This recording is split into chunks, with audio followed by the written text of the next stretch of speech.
რეფორმის პოლიტიკა გულისხმობს ყველა არალეგალური მიგრანტის გაძევებას დიდი ბრიტანეთიდან 5 წლის განმავლობაში. ეს ნიშნავს, რომ ესენი რეალური ადამიანები არიან. ეს შეიძლება იყოს ვიღაცა შენაირი. თუ ამ ქვეყანაში არალეგალურად იმყოფები, გაგაძევებენ იმ ქვეყანაში, საიდანაც ჩამოხვედი. მათივად რო თქვათ, თუ თქვენ აირჩევთ რეფორმის პარტიის საბჭოს ან რეფორმის პარტიის დეპუტატს, გარანტიას გაძლევთ, რომ თქვენს მახლობლად არ იქნება მიგრანტთა დაკავების ცენტრი. თუმცა, თუ მწვანეებს მისცემთ ხმას, ძალიან დიდი შანსია, რომ თქვენთან ახლოს ესეთი ცენტრი იქნება. ასე რომ, ყველა მიიღებს იმას, რისთვისაც მისცა ხმა. გახსოვთ, როგორი სიგიჟე იყო, როცა ქვეყანაში უკანონოდ შემოსულ მამაკაცებს სახელმწიფომ აუწყებელზე, რომელიც თქვენივე ფულით ფინანსდება, ეროვნული ტრიბუნა მისცეს, რომ თქვენთვის ესწავლებინათ, რატომ არის მნიშვნელოვანი უსაფრთხო საზღვარი. BBC ისევ ბინძურად თამაშობს და თუ ოდესმე გინდოდათ მტკიცებულება იმისა, რომ მთავარი მედია ქვეყნის წინააღმდეგ მუშაობს, BBC პირდაპირ ოქროს ლანგარზე გადმოგცემთ ამას, რადგან ბევრს გვიგვერდა, როგორ შეიძლებოდა, რომ დიდი ბრიტანეთი ამ დონემდე დაცემულიყო. თუ მოისმენთ ამ მომავალ ამბავს, შეიძლება დაიწყოთ იმის გაგება, რომ როდესაც გაქვს მედია საშუალება, რომელიც თავს წარმოადგენს როგორც მთავარი ხმა, თავრობის რუპორი და ასე შემდეგ, მაგრამ ინგლისის ხალხზე საშიშ იდეოლოგიებს ავრცელებს. შეიძლება აზრი აქვს, რომ ინგლისი ამ დონემდე გრადირდა. თქვენ ამ ამბისთვის მზად არ ხართ. BBC-ს წითელ ხელზე დაიჭირეს. გახსოვთ, როცა მათ არალეგალი მიგრანტები ჩასვეს Question Time-ის აუდიტორიაში, რომ ჩემთვის მახე დაეგოთ და ეკითხათ, გააძევებდა თუ არა რეფორმირებული მთავრობა მათ? ვინც არიცით, ის ისეთი პარტიიდანაა, რომელიც ძალიან მკაცრად ეწინააღმდეგება იმიგრაციას და მისი პარტია რემიგრაციის იდეას უჭერს მხარს. მან მაშინ ძალიან ვირუსული ვიდეო გააკეთა. ჩემი აზრით, ეს შეიძლება ერთ-ერთი საუკეთესო პოლიტიკური რეკლამა იყო ისტორიაში. არ ვფიქრობ, რომ ეს გადაჭარბებაა. ეს არის ზაკ პოლანსკი, იგივე მკერდის მჩურჩულა. და მოვიდა შენთან და კითხა, შეგიძლია ჰიპნოთერაპიით ჩემი მკერდი გაადიდო და შენ უპასუხე, კი.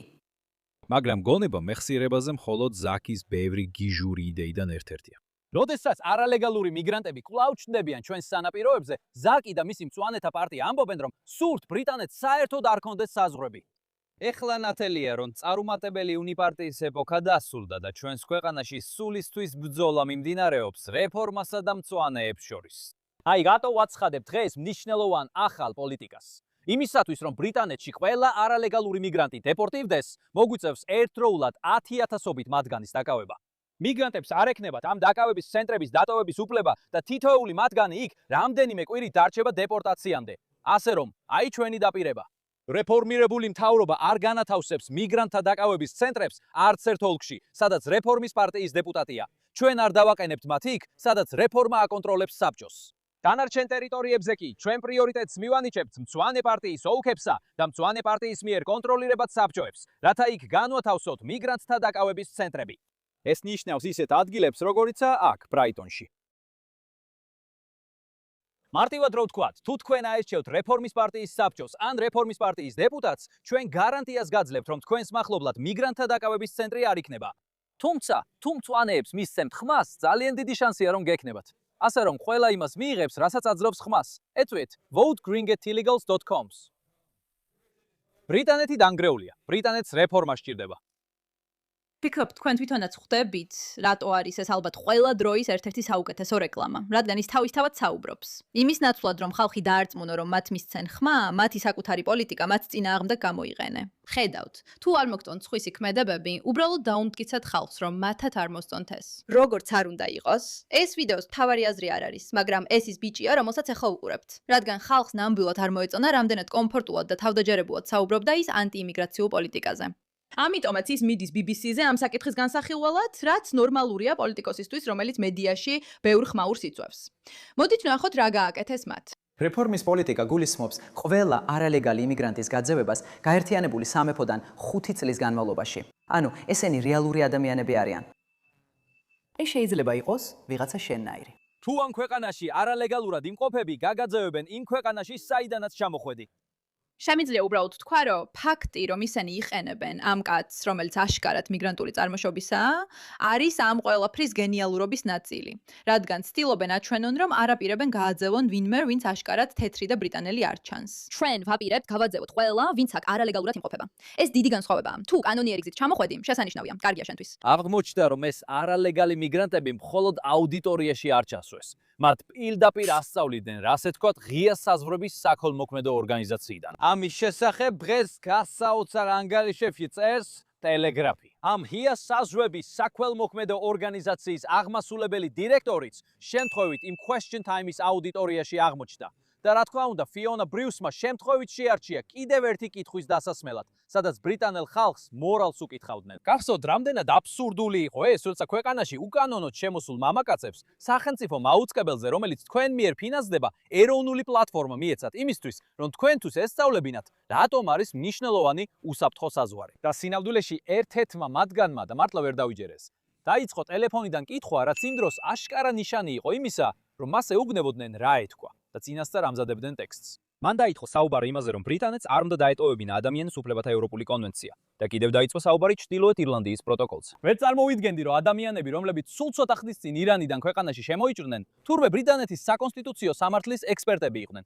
ეხლა უკვე ვიცით რატო. ისინი იქ სპეციალურად იყვნენ ჩასმულები და წინასწარ ჰქონდათ ნასწავლი, რა ეთქვათ ამ ღია საზღვრების საქველმოქმედო ორგანიზაციისგან მიღებული ინსტრუქციებით. BBC-ს ეს ყველაფერი წინასწარ იცოდა და ისინი იქ მხოლოდ ერთი მიზეზით იყვნენ, რომ ემოქმედათ როგორც საშუალება და მექანიზმი ღია საზღვრების პროპაგანდისთვის BBC-ს მხრიდან. ის ფაქტი, რომ ისინი საერთოდ იმყოფებოდნენ აუდიტორიაში, სირცხვილია. ის ფაქტი, რომ BBC-მ ეს დამალა კიდევ უფრო უარესია. სამწუხაროდ BBC მორალურად გაკოტრებულია. და ამ ეტაპზე შეგიძლიათ ჩათვალოთ, რომ BBC-ზე ნანახი ყოველი ახალი ამბავი სინამდვილეში ღია საზღვრების საქველმოქმედო ორგანიზაციის ფარული ოპერაციაა.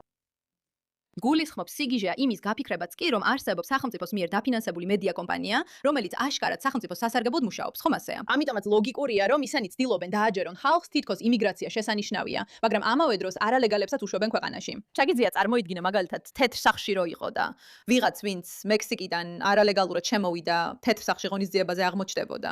ეს ხო სიგიჟე იქნებოდა, ებოდა. ისინი დააგავებდნენ, რადგან ასე იქცევიან, როცა აქ არალეგალური ადამიანები არიან.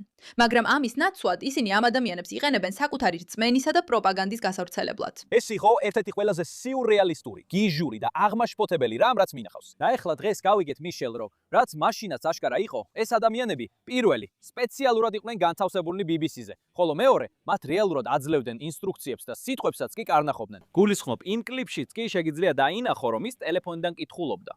და ეს იყო ადამიანი, რომელიც თითქოს ირანიდან სულ ცოტა ხნის წინ იყო ჩამოსული. და უცებ გახდა ექსპერტი კონსტიტუციურ სამართალში დიდ ბრიტანეთში.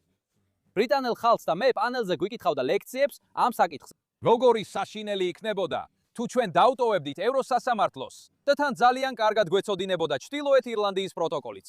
ეს რაღაცას გავს, არ ვიცი, შემდეგი რა იქნება BBC-სთვის. ყავთ თუ არა, იცით, ბიუჯეტის შემდეგ მოყვანილი მსჯავრდებული ბანკის მძარცველები, რომლებსაც მოჰყავთ და თავიანთი შეხედულებები გაბიგააცნონ. ეს იყო ერთ-ერთი ყველაზე გიჟური რამ, რაც ოდესმე მინახავს. ეხლა კი რაც დღეს ტელეგრაფში გავიგეთ. ჰაიდაუტ, ერთ-ერთი რამ, რაზეც ხშირად არ ვსაუბრობთ, არის ის, რომ როცა მედია ერთხელ მოგატყუებს, შეიძლება აპატიო, მაგრამ ეს უკვე დიდი განგაშის ზარი უნდა იყოს. მაგრამ როცა უკვე იცი, რომ ისინი ნამდვილად, სრულიად და სრულად манипуლირებენ ინფორმაციას შენს წინააღმდეგ, ეს უნდა იყოს ძალიან ნათელი სიგნალი, რომ ამაზე ფრთხილად უნდა იყო. ამ ტიპის ამბავი, დიდი ამბავი არ არის მხოლოდ იმიტომ, რომ თვითონ ამბავი გიჟურია. ეს დიდი ამბავია, იმიტომ რომ აჩვენებს და მიუთითებს, როგორ არ აქვს ინგლისის მედიას, სახელმწიფო დაფინანსებულ მედიას, აბსოლუტურად არანაირი პრობლემა უკანონო აგენტების გატარებაში. უკანონო. ისინი მზად არიან მოусმინონ უკანონო ადამიანებს, კანონის წინააღმდეგ, ხო გესმით? მთავრობის კანონის.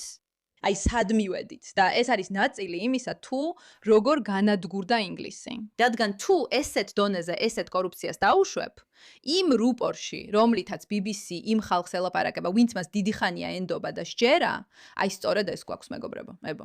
ერთი ესეთი ამბავიც კი საკმარისია, რომ გაიგო, ესეთ მეინსტრიმ მედიას ვერ ენდობი. საშიშია რისი გაკეთებაც შეუძლიათ დაუშჯელოთ, მაგრამ კიდევ უფრო საშიშია, რომ ხალხი ამას ვერ ხვდება. BBC დიდი წვრილია იმაში, თუ რატომ დაეცა დიდი ბრიტანეთი ასე დაბლა, რადგან მათ ხალხს არასწორი იდეოლოგიები მოახვიეს თავს. არასწორია, რომ უკანონო რამეს ლეგიტიმაცია მიანიჭო. ეს უბრალოდ არასწორია. ასე მუშაობს კანონი. თუ რაღაცა არალეგალურია, ეს ნიშნავს, რომ კონკრეტულ ქვეყანაში ეს დაუშვებელია. და მაინც ისინი ამას არ ვრცელებენ და არც კი ეშინიათ, რომ ეს პარლამენტარის წინაშე გააკეთონ. მადლობა ყურადღებისთვის ამ საკითხზე.